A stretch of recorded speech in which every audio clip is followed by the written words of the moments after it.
Okay, so the first article that I chose is called "The Diagnosis is Alzheimer's," but that's probably not the only problem.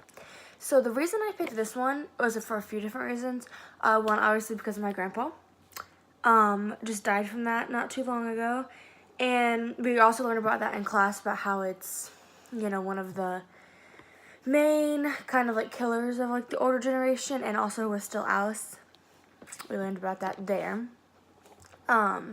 So the whole point of this article is just that most people that have dementia or Alzheimer's have a number of brain abnormalities rather than just Alzheimer's disease, and that the finding is forcing scientists to rethink the search for treatments. So it all started with this guy named Mr. Gallup. He died in 2017 at the age of 87, and then his brain was sent to be examined as a study of the disease because he had this disease. So it wasn't just Alzheimer's disease that the researchers found. It says although that his brain had all of the hallmarks, plaques made of one abnormal protein and tangled strings of another. The tissue also contained clumps of proteins called Lewy bodies, as well as signs of silent strokes. And it says that each of those is also a cause of dementia. So they're not really sure which one could have specifically caused the Alzheimer's or dementia to happen.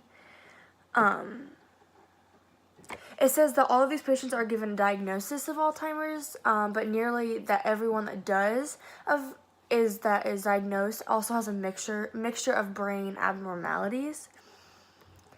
Let me find this other part.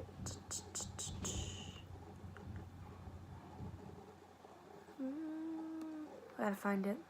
And then also talks about how more plaque in the brain usually means more severe dementia in both older and younger patients.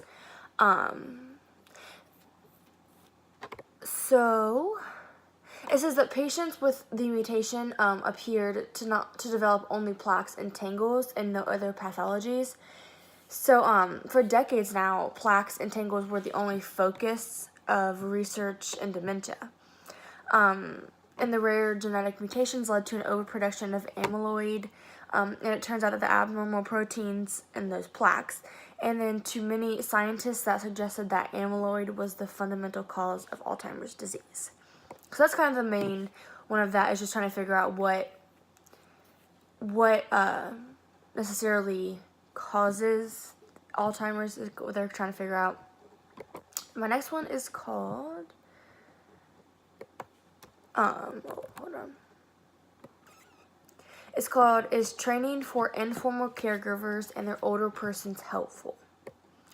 So, obviously, informal caregivers play a very key role in nursing for the older, aging people.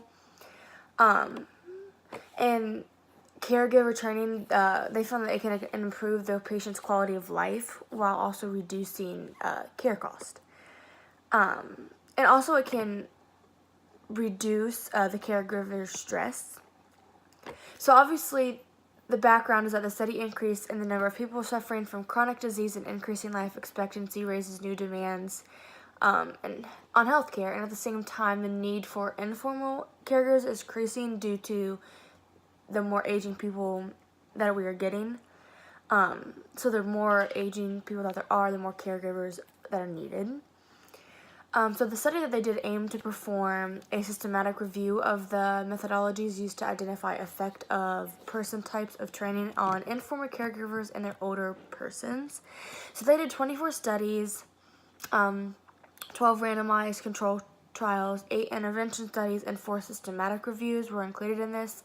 Most of them were randomized controlled trials involved in both caregivers and the elderly. And then, let's see, so their conclusion of the study that they did was that the systematic review had found that support interventions for caregivers can reduce their stress with the possible consequent improvement of the quality of the patient's care. However, the results based on relatively small studies reporting somewhat controversial findings. So they basically just need more studies that are bigger in groups rather than just small kind of studies being done with this in this field. And the reason I picked this one is because in class we're always talking about kind of like not who's taking care of the older generation, but nursing homes, and if if people want to live at home, if they're in hospice or anything like that, someone has to be taking care of these people. So I think it would also be very informal to have the training for the caregivers, because it also can help anyone involved, the caregiver, family, the patient, or people that potentially could come into the situation. And then the third one I'm going to do, or that I did, is called The Potential Importance of Housing Type for Older People's Physical Activity Levels. And the reason I picked this one is because we also talked about kind of like the body and how as it gets older and ages, it kind of like deteriorates, but there's some things that you can, like activity levels and exercising, that you can do to help. You can't prevent it, but can help not make it as worse on yourself, I guess, or on them. So the aim of this study was used to access whether housing type is associated with objectively measured physical activity among community-dwelling older people. And they did it in a total of 430 Australians aged 60 years and older, and they completed a survey and wore a accelerometer for a week. So controlling for a range of confounding variables, which were age, gender, physical health, neighborhood, walkability, and the density of older open spaces in the local area. And it also says, in addition, those living in separate houses and apartments were significantly more likely to meet the physical activity of 150 plus minutes a week compared to those living in retirement villages. And basically I just found in here, I'll find it, that the people that were more like in houses that were closer to like parks, or basically places that have open places where they can walk, exercise, and do anything, basically just do anything that is helping their body, versus retirement homes or villages or whatever that don't necessarily have the ability for them to just go wherever and walk and stay there, and don't really have like an exercise room building in there with them. So I think, and also they said this in here, I agree, that there needs to be more places, whether it's retirement villages or just around their houses, there needs to be a available, easy accessible place for the aging to go. Because once they get older, they're not able to get around and drive easily as we are. So they need a place to where if they want to exercise or walk or do whatever, they should be able to get there easily and safely, not having to go walk downtown to get to it, or go through traffic and, lights or all these cars are. So that was basically, and also just talks about the older people's decision to engage in physical activity are complex and involve a large number of potential determinants, including those relating to access, affordability, motivation, social support, and health status. So that's another thing.